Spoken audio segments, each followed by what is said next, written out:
Have you been practicing empathy marketing? I've been talking a lot about this lately. I'm not sure I've talked that much with you, my BFFs here, about empathy marketing, but I think it's something that we really need to pay attention to, close attention to right now. The situation that we're in is unprecedented. We all know that.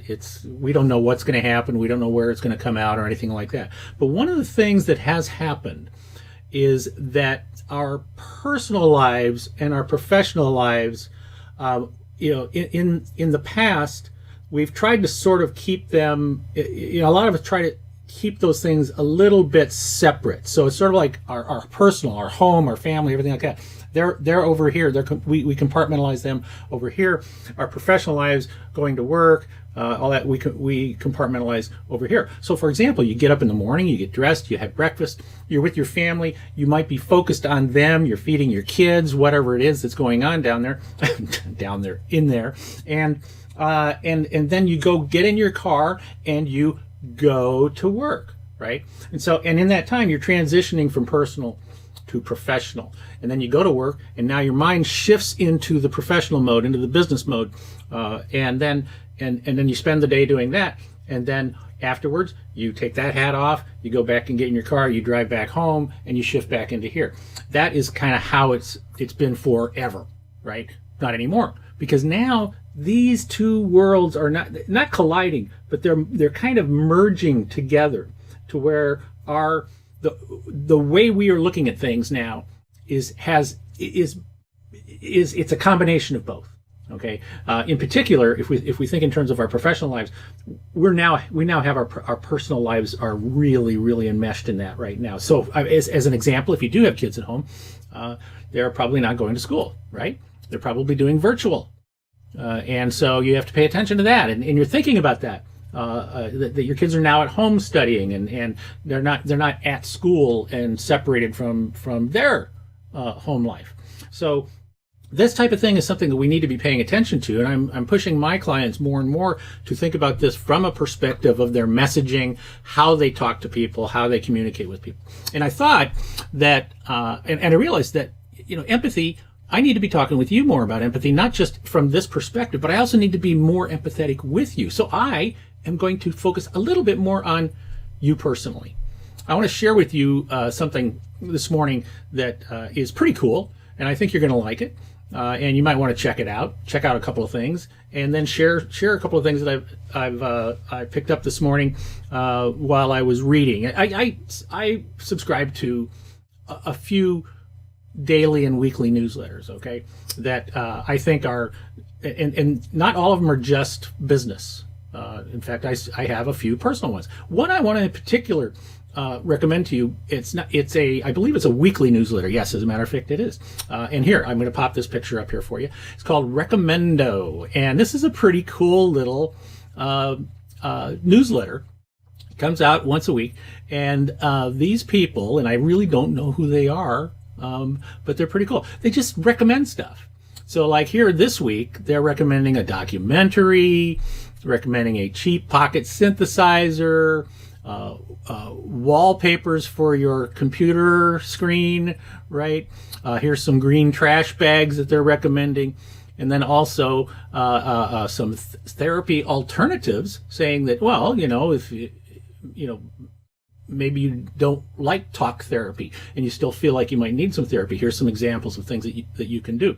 But at the bottom, this is what caught my eye today, was this idea, this thing, 33 favorite pieces of wisdom that Ryan Holiday, best-selling author, posted a thing on Medium titled 33 Things I Stole from People Smarter Than Me. And now, and they picked out a couple of them here that they shared here. So I went to look at that, and let's pop over there, because I went over here to find this, because here's another thing, is on Medium you can find all kinds of really great articles and stuff like that. And Ryan Holiday is a best-selling author.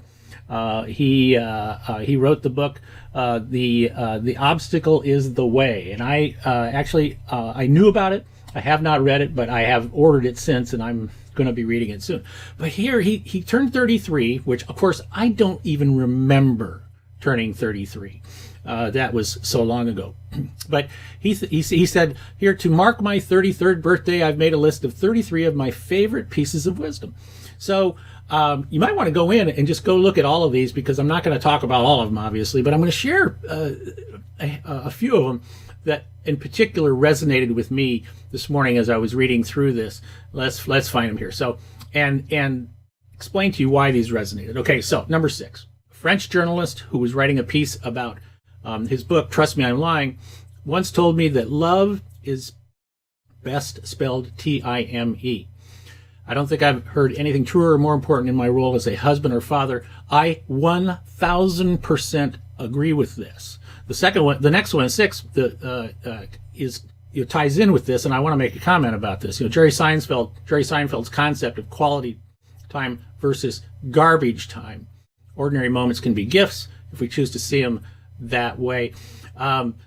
When Kelly was growing up, one of the things, when I was growing up, my parents always talked about, we really want to focus on having quality time with our kids. That's what we want to make sure that we do. Because my dad traveled all the time, traveled around the world. He was gone a lot.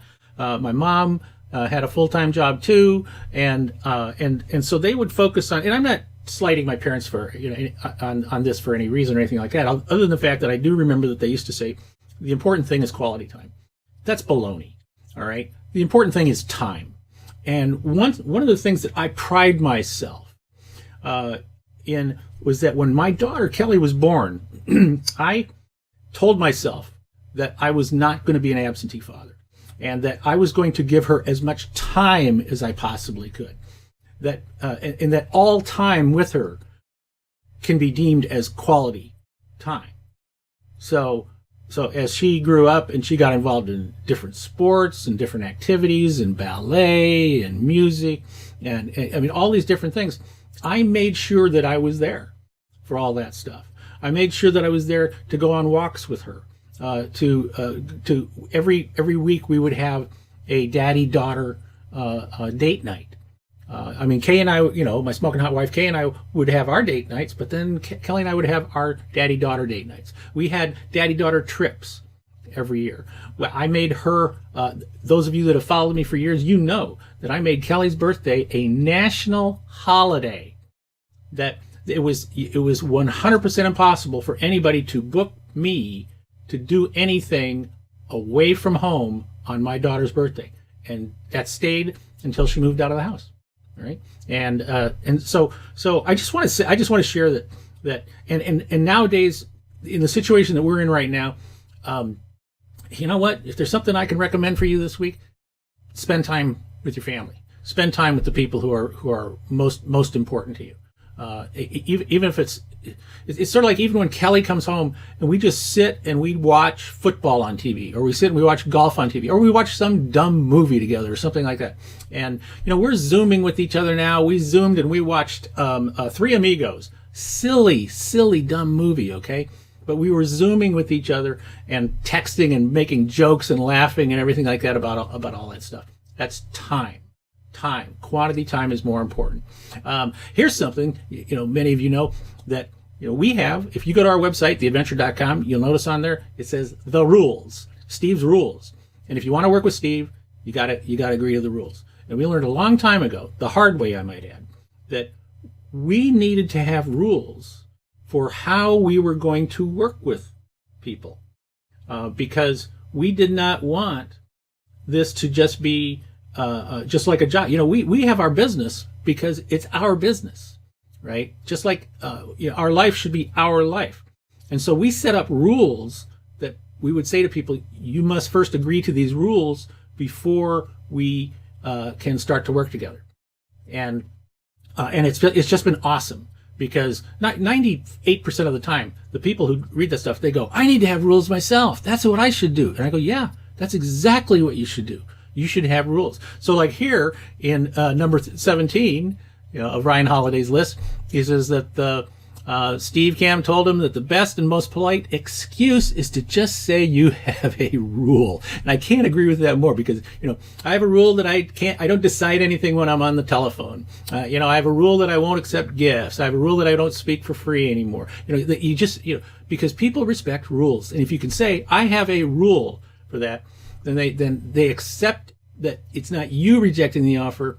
It's the rule that you have set up allows you no choice. It's worked out fabulously for us, and I would suggest that you do the same thing, not just for your business, but also for yourself personally, is to establish stuff like that. And this list of 33 is really fantastic. And I just wanted to share a couple of those with you this week, thinking I'm going to just shift and go into more of a personal message this week for you. I hope you've enjoyed this. I hope you are having a good week. I hope that you are spending time with your loved ones, and go out and make some rules. This is Steve Miller, better known as Kelly's dad and marketing gunslinger. Thanks for watching again this week. I'll be back in next week with another Uncopyable Business video. And until then, always remember, be uncopyable. I'll see you.